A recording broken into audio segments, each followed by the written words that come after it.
Pembacaan Alkitab 5 Februari. Perjanjian Lama Keluaran 21 ayat 22 sampai Keluaran 23 ayat 13. Apabila ada orang berkelahi dan seorang dari mereka tertumbuk kepada seorang perempuan yang sedang mengandung, sehingga keguguran kandungan, tetapi tidak mendapat kecelakaan yang membawa maut, maka pastilah ia didenda sebanyak yang dikenakan oleh suami perempuan itu kepadanya, dan ia harus membayarnya menurut putusan hakim.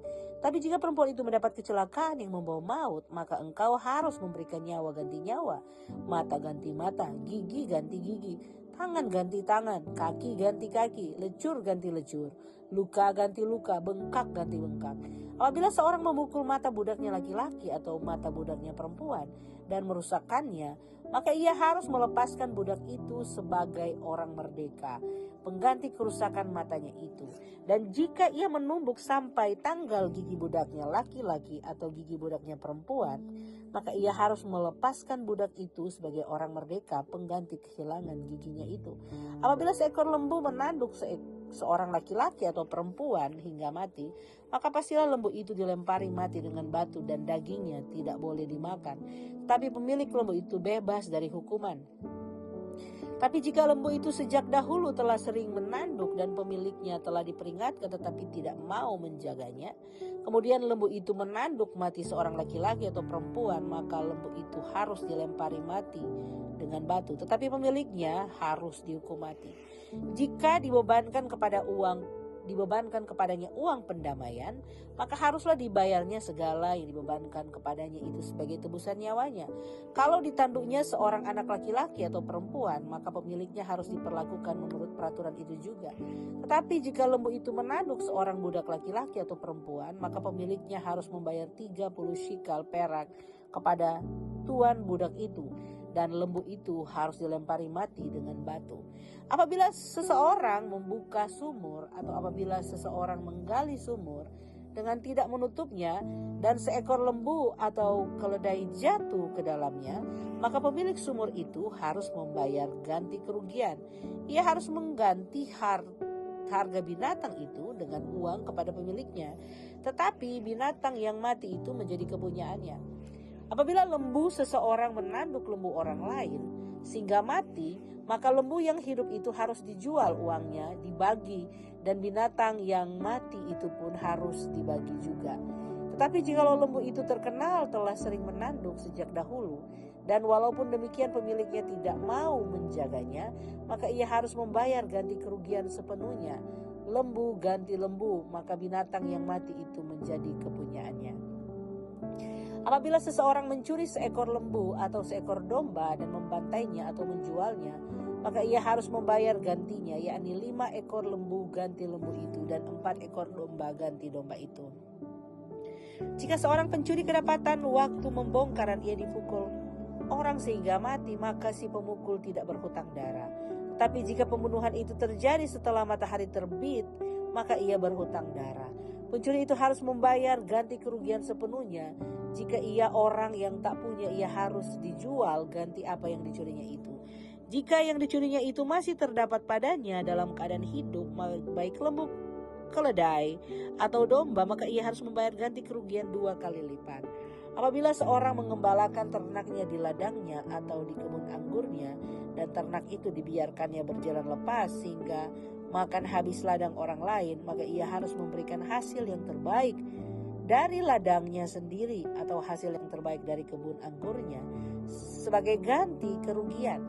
Apabila ada api dinyalakan dan api itu menjilat semak duri, tetapi tumpukan gandum atau gandum yang belum dituai atau seluruh ladang itu ikut juga dimakan api, maka orang yang menyebabkan kebakaran itu harus membayar ganti kerugian sepenuhnya. Apabila seseorang menitipkan kepada temannya uang atau barang dan itu dicuri dari rumah orang itu, maka jika pencuri itu terdapat, ia harus membayar ganti kerugian 2 kali lipat. Jika pencuri itu tidak terdapat, maka tuan rumah harus pergi menghadap Allah untuk bersumpah bahwa ia tidak mengulurkan tangannya mengambil harta kepunyaan temannya. Dalam tiap-tiap perkara pertengkaran harta, baik tentang seekor lembu, tentang seekor keledai, tentang seekor domba, tentang sehelai pakaian, baik tentang barang apapun yang kehilangan, kalau seorang mengatakan inilah kepunyaanku, maka perkara kedua orang itu harus dibawa ke hadapan Allah. Siapa yang dipersalahkan oleh Allah haruslah membayar kepada temannya ganti kerugian 2 kali lipat. Apabila seseorang menitipkan kepada temannya seekor keledai atau lembu atau seekor domba atau binatang apapun, dan binatang itu mati atau patah kakinya atau dihalau orang dengan kekerasan dengan tidak ada orang yang melihatnya, maka sumpah di hadapan Tuhan harus menentukan di antara kedua orang itu. Apakah ia tidak mengulurkan tangannya mengambil harta kepunyaan temannya, dan pemilik harus menerima sumpah itu, dan yang lain itu tidak usah membayar ganti kerugian. Tetapi jika binatang itu benar-benar dicuri orang daripadanya, maka ia harus ganti kerugian kepada pemilik. Jika binatang itu benar-benar diterkam oleh binatang buas, maka ia harus membawanya sebagai bukti. Tidak usah ia membayar ganti binatang yang diterkam itu. Apabila seseorang meminjam seekor binatang dari temannya dan binatang itu patah kakinya atau mati, ketika pemiliknya tidak ada di situ, maka ia harus membayar ganti kerugian sepenuhnya. Tetapi jika pemiliknya ada di situ, maka tidak usahlah ia membayar ganti kerugian. Jika binatang itu disewa, maka kerugian itu telah termasuk dalam sewa. Apabila seseorang membujuk seorang anak perawan yang belum bertunangan dan tidur dengan dia, maka haruslah ia mengambilnya menjadi istrinya dengan membayar mas kawin. Jika ayah perempuan itu sungguh-sungguh menolak memberikannya kepadanya, maka ia harus juga membayar perak untuk sepenuhnya, sebanyak mas kawin anak perawan. Seorang ahli sihir perempuan janganlah engkau biarkan hidup. Siapapun yang tidur dengan seekor binatang pastilah ia dihukum mati.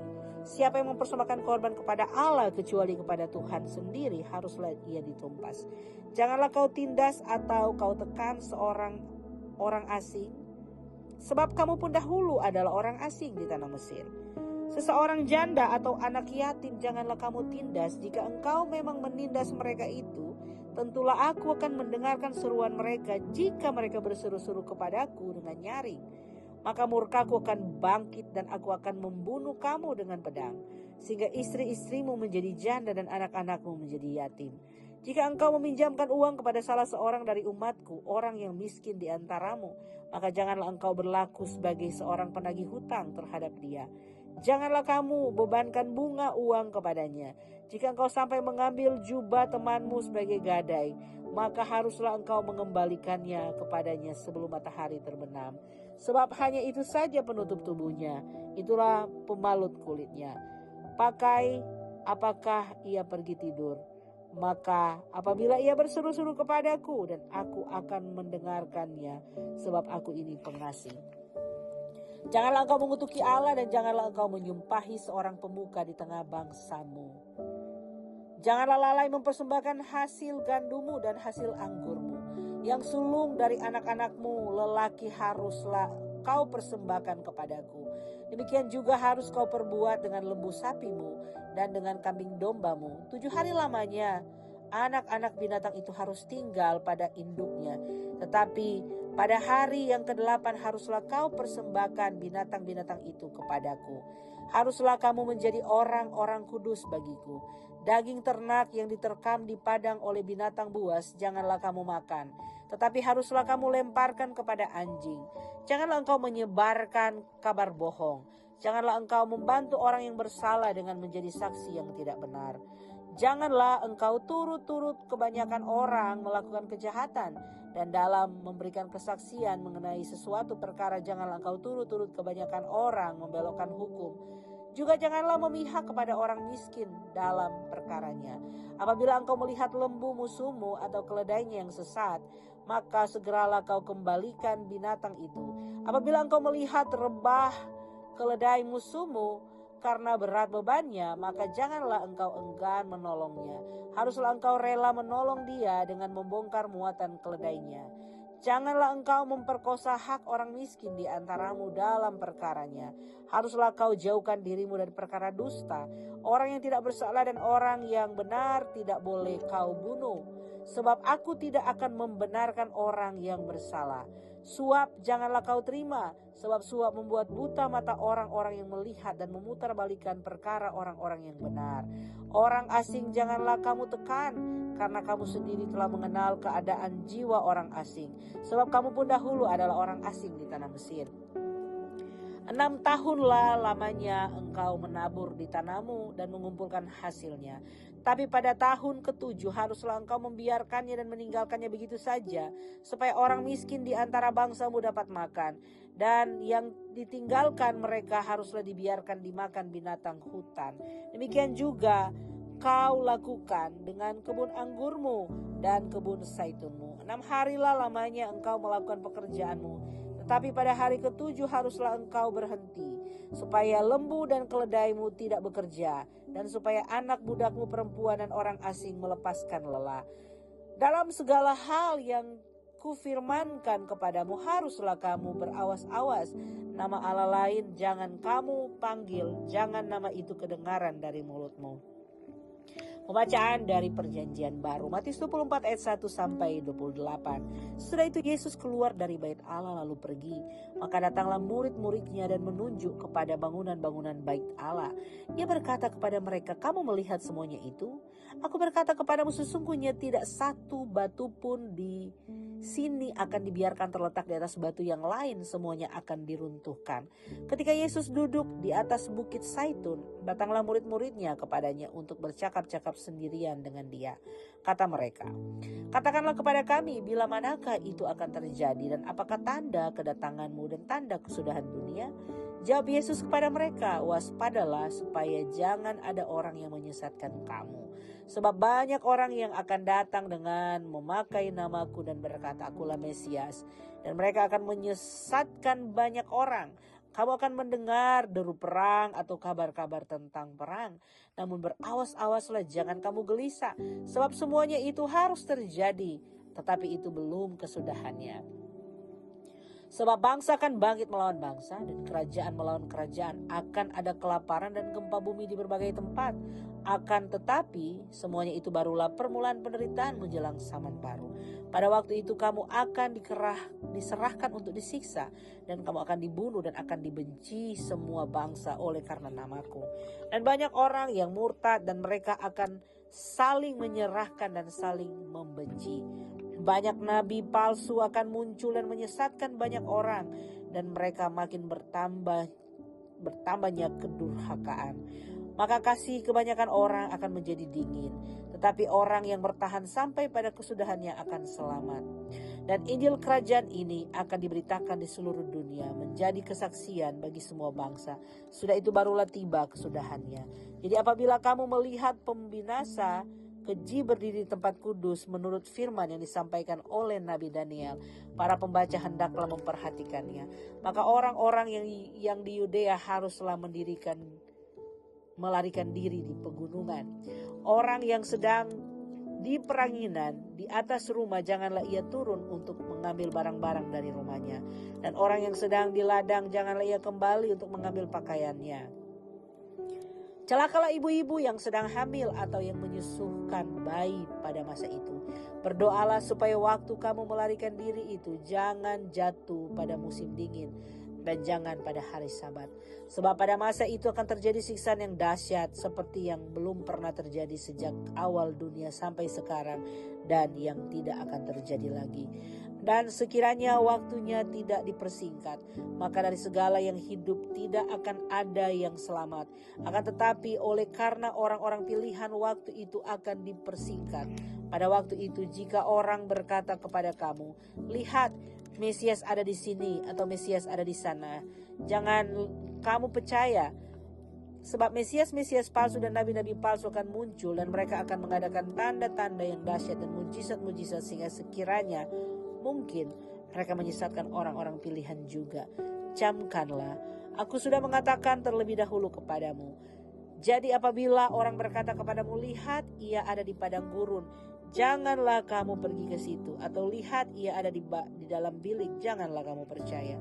Sebab sama seperti kilat memancar dari sebelah timur dan melontarkan cahayanya sampai ke barat, demikian pula lah kelak kedatangan Anak Manusia. Di mana ada bangkai, di situ burung nasar berkerumun. Pembacaan dari Mazmur 29 ayat 1 sampai 11. Kepada Tuhan, hai penghuni sorgawi, kepada Tuhan sajalah kemuliaan dan kekuatan. Berilah kepada Tuhan kemuliaan namanya. Sujudlah kepada Tuhan dengan berhiaskan kekudusan. Suara Tuhan di atas air, Allah yang mulia mengguntur. Tuhan di atas air yang besar. Suara Tuhan penuh kekuatan. Suara Tuhan penuh semarak. Suara Tuhan mematahkan pohon aras. Bahkan Tuhan menumbangkan pohon aras Libanon.